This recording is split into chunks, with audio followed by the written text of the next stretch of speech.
When you highline often, you really learn to train your fear like a muscle. Sometimes the height isn't the scariest part. Sometimes it's the exposure, which is how much space you can perceive around you.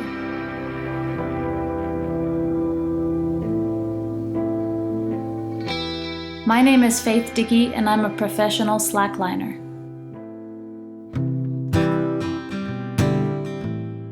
So slacklining is the umbrella term for all the different facets of walking on a flat, woven band.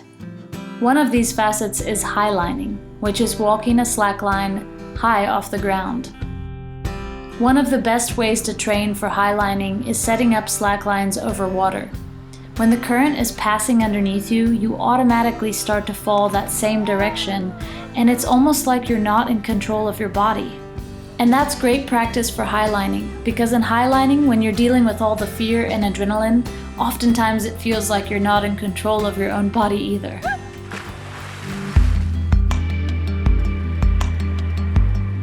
Chamonix is a town in the Alps of France. And it's one of the places that really drives me in highlining.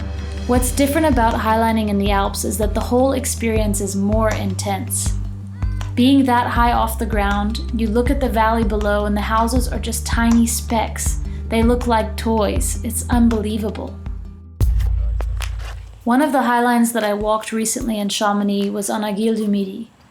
And when we reached the top, it was a totally clear blue sky, and we were surrounded by peaks. But during the process of rigging, the clouds started to roll in.